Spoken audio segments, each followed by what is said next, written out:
We've been talking about communities and community building for mindfulness teachers, but how can you do it in the online space?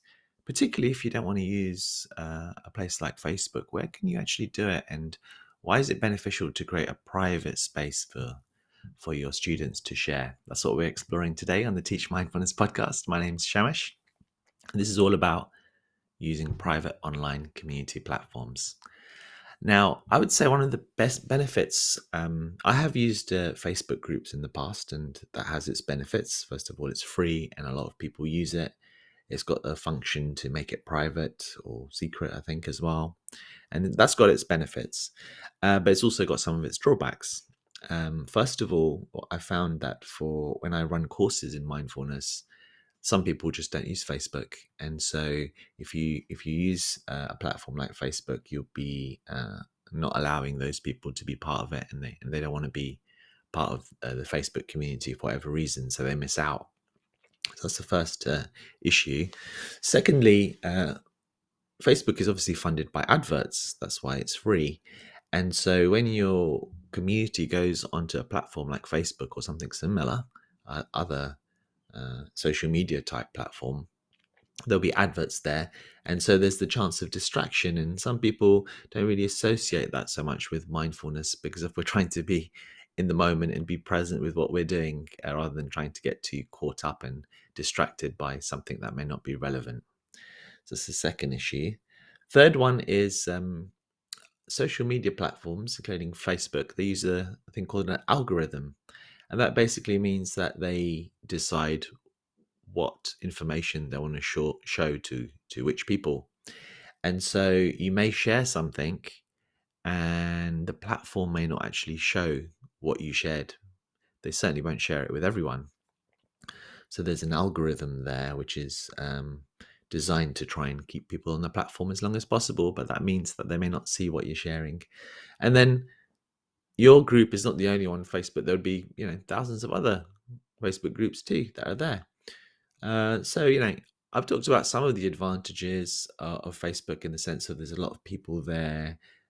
Most people do have an account and it's free and easy to use. And that might be good for right at the beginning and your early stages of your journey of building an online community.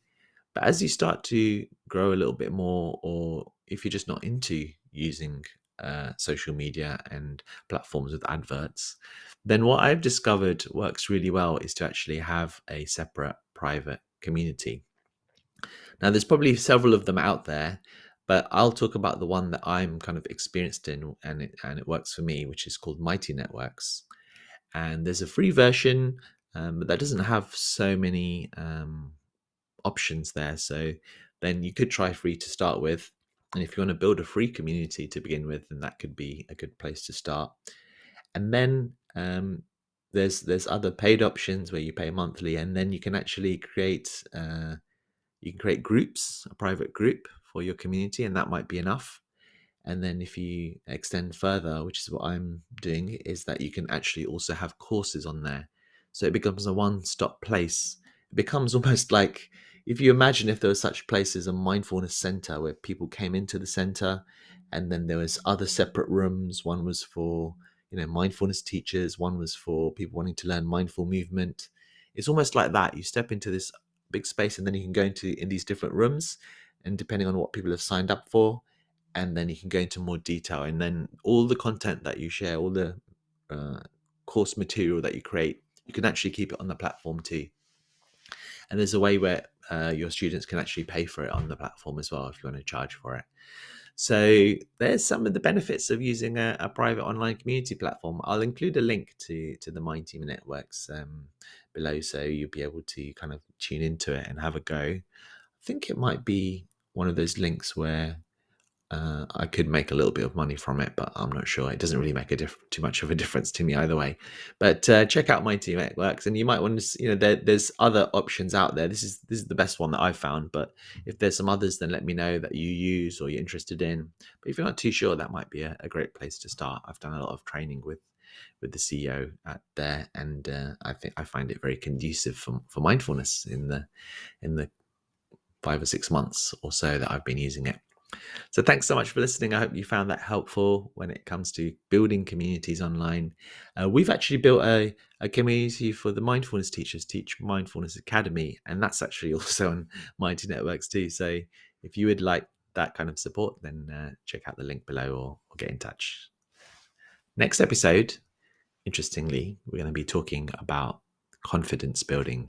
How do you build your confidence as a mindfulness teacher? And that's going to be a 2-part series, actually, mini series.